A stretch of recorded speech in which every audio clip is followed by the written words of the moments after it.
मेरा नाम अतुल सुभाष है। मैं तकरीबन 34 साल का हूँ। बैंगलोर में रहता हूँ।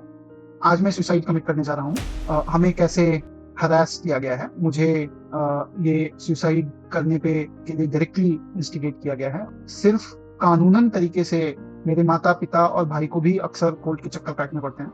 चौथा केस इन्होंने डोमेस्टिक वायलेंस का केस डाला मेरे माता पिता और भाई के अगेंस्ट। मेरे मरे हुए शरीर के आसपास मेरी पत्नी और उसका परिवार की तरफ से कोई नहीं आना चाहिए।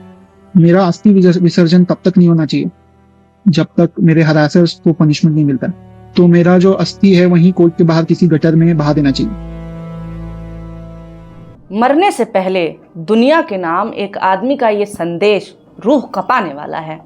आपने अभी जिस शख्स की बातें सुनी उनका नाम है अतुल सुभाष। अतुल की बातें सिस्टम से हारे हुए एक आदमी की बातें हैं। भारतीय न्याय व्यवस्था को आईना दिखाकर अतुल दुनिया से चले गए। पत्नी पीड़ित अतुल को आखिर क्यों आत्महत्या ही एक रास्ता नजर आया? क्या सच में भारतीय व्यवस्था पुरुषों के खिलाफ है? कैसे औरतों को मजबूत करने वाले कानूनों का हो रहा है दुरुपयोग? क्या खत्म कर देना चाहिए दहेज उत्पीड़न के खिलाफ कानून? क्या सच में देश के पुरुष लाचार हैं, महिला पीड़ित हैं, जैसा कि सोशल मीडिया पर बताया जा रहा है? सवाल ढेर सारे हैं, इसलिए जवाब लेकर के हाजिर है पॉलिटिकल नारी।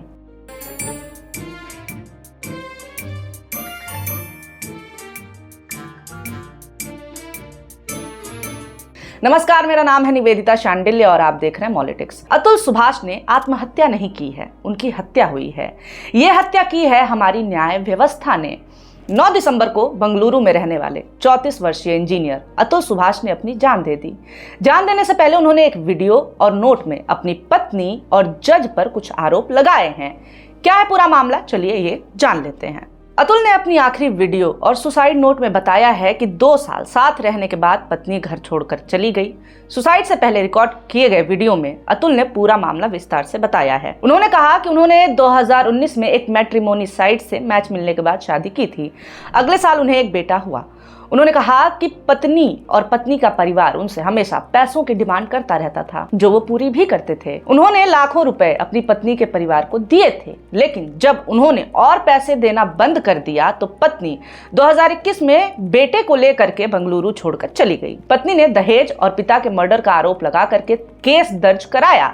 अगले साल पत्नी ने उनके और उनके परिवार के लोगों के खिलाफ कई मामले और भी दर्ज कराए। इनमें मर्डर और अप्राकृतिक सेक्स का केस भी शामिल था।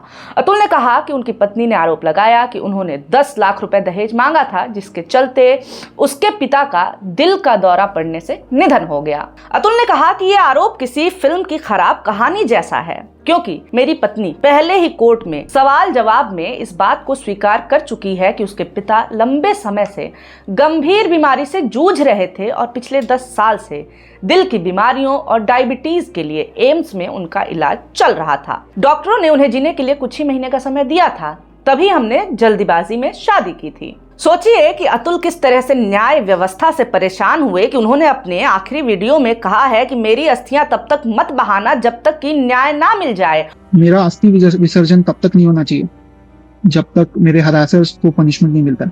और अगर न्याय ना मिले तो कोर्ट के सामने ही किसी गटर में मेरी अस्थियां बहा देना।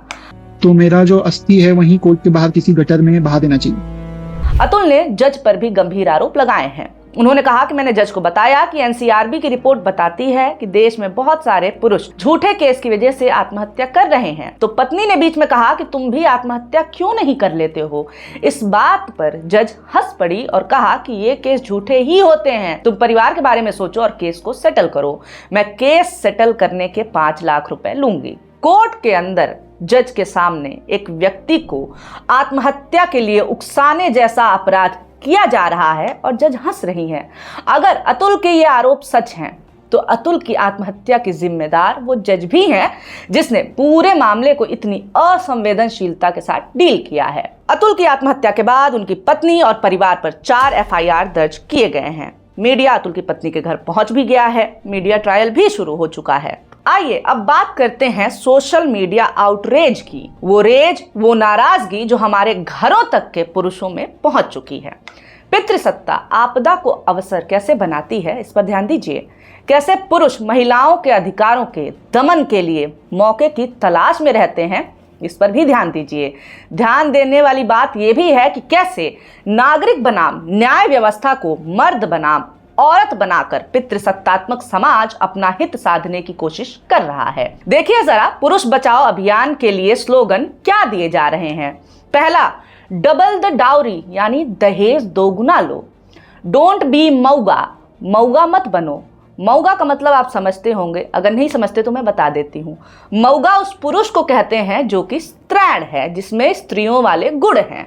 लेटिंग her meet her family only during festivals, अपनी पत्नी को केवल त्योहारों पर ही परिवार से मिलने दो। If she is earning let her pay for day to day household expenses, यानी कि अगर वो कमा रही है तो उससे घर के खर्चे उठवाओ।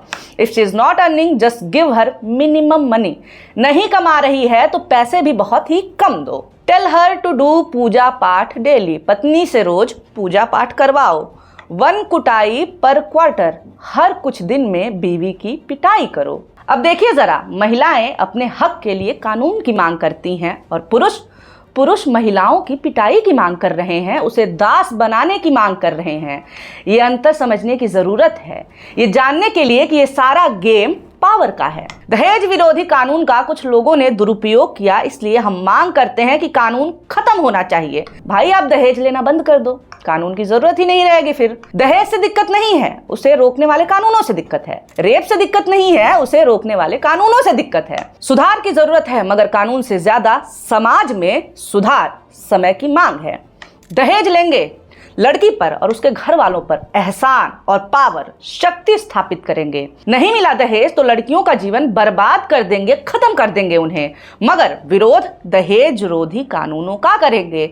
दहेज खत्म करने की मांग की जगह दहेज दोगुनी करने की मांग करना बताता है कि शक्ति की भूख आपको किस तरह से अंधा कर देती है। अरे तुम दहेज दोगुना कराओगे, प्रताड़ना बढ़ाओगे तो कानून को और भी मजबूत बनाना पड़ेगा। और किसी भी अन्य कानून की तरह ये कानून भी दुरुपयोग की संभावनाओं से परे तो है नहीं। एक पक्ष ये भी है कि क्यों आप अपराध से जुड़े कानूनों को खत्म करवाना चाहते हैं? क्या आपकी मंशा भी अपराध करने की है? कहा जा रहा है कि औरतें मर्दों को लूटती हैं, मर्द बेचारा कमाता है, मेहनत करता है और औरत पैसे ले लेती है, पति को लूट रही है। वैसे ये व्यवस्था बनाई किसने है? समाज के पुरुषों ने ही तो। हम मर्द हैं, हमारे घर की औरतें बाहर नहीं जाती, मेरी पत्नी नौकरी नहीं करेगी, हमारे घर की बहू शादी के बाद नौकरी करेगी। हाय राम, बिल्कुल नहीं। पढ़ाई छुड़वाओ, नौकरी छुड़वाओ। पहले कहा कि हम तुम्हारा पालन करेंगे, फिर अगर औरत कहे कि ठीक है करो पालन, तो फिर हाय राम लुटेरी दुल्हन। ये डबल स्टैंडर्ड नहीं है तो और क्या है? ये बात बिल्कुल सच है कि दहेज विरोधी कानूनों का दुरुपयोग भी हो रहा है, मगर क्या इसका मतलब यह है कि महिलाओं को दहेज प्रताड़ना से बचाने वाले कानूनों को खत्म कर देना चाहिए? इस तर्क के हिसाब से तो देश में कोई भी ऐसा कानून नहीं है जिसका दुरुपयोग ना हो रहा हो। तो क्या सभी कानूनों को खत्म कर दें? उदाहरण के लिए यूएपीए ही देख लीजिए। यूएपीए का दुरुपयोग करके सामाजिक कार्यकर्ताओं, मुसलमानों को निशाना बनाया जाता है, मगर यूएपीए में कोई बदलाव नहीं होना चाहिए। हत्या के फेक मामले दर्ज कराए जाते हैं, क्या हत्या से जुड़े कानूनों को खत्म कर दिया जाए? बच्चों को शोषण से बचाने वाले कानून, पॉक्सो का भी गलत इस्तेमाल होता है, तो क्या खत्म कर दिया जाए पॉक्सो? छोड़ दिया जाए बच्चों को उनके हाल पर? ये एक दो उदाहरण हैं। दुनिया में ऐसा कोई कानून नहीं है, चाहे महिलाओं से जुड़ा हो या फिर पुरुषों से, जिसका गलत इस्तेमाल नहीं हो सकता। इसका मतलब ये तो नहीं है कि समाज से सारे कानून हम खत्म कर दें। मगर अंत में सवाल यही बचता है कि आखिर समस्या है कहाँ और इसका समाधान है क्या? समस्या औरतें नहीं हैं, समस्या कानून व्यवस्था है। भले ही इस समय औरतों को देश का सबसे बड़ा विलन बनाया जा रहा हो, हकीकत यह है कि देश की कानून व्यवस्था के शिकार केवल पुरुष नहीं हैं, औरतें भी हैं, बल्कि ज्यादा हैं। औरतों को इस कानून व्यवस्था की वजह से ज्यादा ही झेलना पड़ता है। किसी भी कानून का दुरुपयोग सीधे सीधे न्यायतंत्र और प्रशासन की गलती है। जिन कानूनों के दुरुपयोग की बात की जा रही है, उनका तो सदुपयोग, उपयोग भी ढंग से नहीं हो पा रहा है। साल 2022 में 6450 औरतों की हत्या दहेज के लिए कर दी गई। एक साल में 6000 से ज्यादा औरतें दहेज के लिए मार दी गईं, मगर ये आवाज नहीं उठी कि दहेज कानून को सख्त बनाओ। अभी ये वो मामले हैं जो कि दर्ज हुए हैं। कानून का दुरुपयोग चिल्लाने वाले, महिलाओं की सुरक्षा से जुड़े कानूनों के कन्विक्शन रेट और पेंडेंसी रेट को देखेंगे तो समझ में आएगा कि क्यों इस देश में महिलाओं के खिलाफ अपराध नहीं रुक रहे हैं। महिलाओं के खिलाफ अपराध, इसमें हत्या, बलात्कार के साथ साथ हर तरह के अपराध में कन्विक्शन रेट महज 26.5% है, यानी कुल 26% मामलों में ही न्याय हुआ है। वहीं पेंडेंसी रेट, यानी कि वो मामले जो अभी तक सालों से लटके हुए हैं, वो है 95%। जी हाँ, 95% मामले अभी भी लटके हुए हैं, कुछ नहीं हुआ उन पे। अब कहिए कानूनों का फर्जी प्रयोग। साल दर साल पेंडेंसी रेट बढ़ते जा रही है और कन्विक्शन रेट में कमी आ रही है। रेप के मामलों में तो कन्विक्शन रेट महज 2.56% है। अब आप सोचिए कि वो कानून जिसका उपयोग ही ढंग से नहीं हो रहा है, उसके दुरुपयोग का ठीकरा महिलाओं पर फोड़ना कितना जायज है। अतुल सुभाष की आप पूरी बात सुनिए, कैसे वो कोर्ट के कामकाज के तरीकों से परेशान थे। बार बार तारीख पर बुलाना, मामले को खींचना, जगह जगह घूस देना, ये सब कुछ केवल अतुल के साथ नहीं हुआ है। देश के हर आम नागरिक की यही कहानी है। एक बार अदालत के चक्कर में पड़े और जिंदगी बर्बाद। कोर्ट के चक्कर काटने में लोगों की जिंदगियां बीत जाती हैं। सुधार की जरूरत है। पहली है सामाजिक सुधार की जरूरत और दूसरी है न्याय तंत्र में सुधार की जरूरत।